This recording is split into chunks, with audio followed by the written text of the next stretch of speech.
Voltamos à entrevista com o membro do Instituto Histórico e Geográfico do Espírito Santo, Willis de Faria.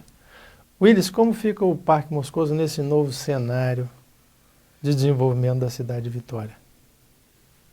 Bem, o Parque Moscoso, nós podemos observar que, como eu disse anteriormente, ele é um parque metropolitano.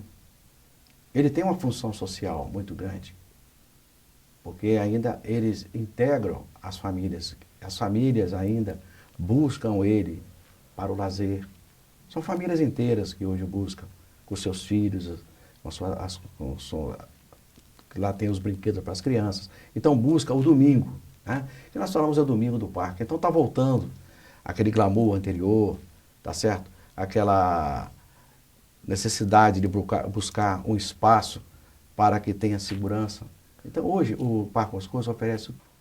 Nós vamos mostrar nessas imagens aí um pouquinho do Parque Moscoso atual e um pouquinho dos equipamentos que existem hoje. Bom, o Parque Moscoso, como eu falei, que ele sofreu uma reforma, né? Uma reforma de revitalização. Então, quando isso? Em 2002, ele sofreu a chamada revitalização do centro da cidade. Então ele voltou ao status primitivo. Então o que nós temos hoje no Parque Moscoso são os lagos, tá certo? Com seus chafariz, que jorram suas águas, tá certo? Suas águas durante a noite, né? Com coloridos. As pessoas podem caminhar, os bancos para poder sentar, você ler seu livro tranquilo, né? Você fazer a sua meditação, tá certo? Temos playground para as crianças poder usá-los para a sua recreação. Nós temos hoje uma academia de idosos, equipamento para idosos fazer a sua ginástica lá dentro. É seguro frequentar os Sim, é hoje seguro. À noite? À noite, porque nós temos uma portaria. E essa portaria, uma das coisas mais importantes na época, quando eu fui administrador, eu criei uma norma que talvez tenha sido inédita no Brasil. O parque é público, o parque é do povo. Mas para usar o parque tem que ter normas. Sim. Todos nós, como cidadãos, nós temos que obedecer normas. É verdade. Algumas já deveriam ser conhecidas pelos cidadãos de uma maneira geral, mas isso não acontece. E essa norma que nós temos do parque, nós chamamos de regimento interno de uso. O cidadão pode usar o parque desde que obedeçam aquelas normas. Quer dizer, no parque você não pode entrar com animais, não tem vendedor ambulante, tá certo? Você não pode usar equipamento sonoro lá dentro. Quando você vai para o parque, você vai para o lazer. Se a pessoa quer tomar um café numa cafeteria? Lá tem existe três lanchonetes lá dentro como base de infraestrutura. Tem banheiros públicos, entendendo? E esse regimento interno dá as normas, hora de abrir, hora de fechar. Então isso tem que estar escrito, não pode estar na boca. Então todos os parques de Vitória existe o que nós chamamos regimento interno de funcionamento. Então no Parque Moscoso ele abre 5 horas da manhã e fecha 10 horas da noite. Entendeu? Isso está no regimento interno. E na porta nós temos um segurança, que faz a triagem de quem entra e quem sai. Não é que vai cobrar ingresso, mas para saber quem está entrando e quem está saindo. Nós temos 4 portas. Um controle. Um controle. Então isso dá uma segurança ao usuário que está lá dentro. E nós temos internamente vigilância. Um guarda que circula, ou 2 guardas, ou 3, dependendo do tamanho do parque, que está na observância. Não é guarda armado, não. É guarda na observância do comportamento do cidadão. Infelizmente, numa sociedade tem que ter normas, tem que ter uso. Então isso nós ganhamos muito. Por isso que os parques de Vitória, eles são referência nacional. Pela qualidade dele e pela qualidade do uso. Sim. Pelas pessoas desta área de lazer. Tem que usar com racionalidade. Não tem depredação, para evitar, porque o cidadão, às vezes, assim, isso é público, eu vou quebrar, eu pago imposto, eu tenho direito de quebrar isso. Então, dentro do parque não acontece isso. Se ele quebrar o equipamento, ele vai ser detido e vai pagar o prejuízo. Porque quem paga aquilo é o cidadão, é eu, é você que pagamos o imposto para ter aquele parque. Aquele cidadão não tem aquele direito de lapidar o patrimônio público. Isso é crime, dilapidação do patrimônio público, de acordo com o Código Penal, é crime. Willis, o Parque Moscoso, ele existiu antes da Praça Costa Pereira, Praça 8, porque as outras praças que existem na cidade, no centro de Vitória, aliás, o centro de Vitória ele continua em processo de degradação, né? Algumas ações foram feitas, muito tímidas, se falou na mudança, na valorização dos imóveis, da arquitetura existente. Alguma coisa foi feita na Praça Costa Pereira. Vitória perdeu, olha só, nós fizemos ontem 477 anos. E Vitória tem 463. É uma das cidades mais antigas do Brasil. Do Brasil, depois de São Vicente. Mas nós perdemos todas as características de nossa arte barroca na nossa cidade colonial. A cidade foi totalmente destruída. Nós não temos recursos do Instituto Histórico, do IPAM, para investimento em imóvel, porque nós não temos imóveis aqui. Alguns imóveis ficaram para contar nossa história.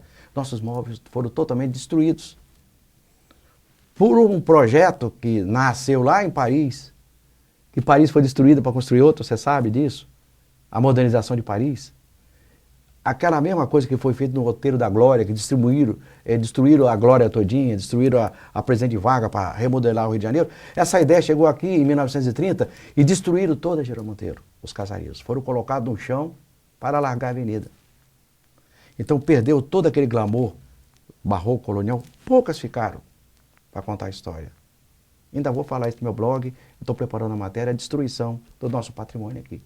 Então, pouca coisa. A Costa Pereira... Mas nós temos ainda muita coisa que está oculto aí com os tapumes das lojas. Mas elas não são do estilo colonial, perderam, elas foram reformadas. Sim, mas marcam um outro período, né? Quando... Que também são de interesse... Quando o Florentino Avildo veio fazer a reforma de Vitória, ele pegou a Geraldo Monteiro, ele alargou, ele demoliu a metade dos prédios todinho, todas as fachadas.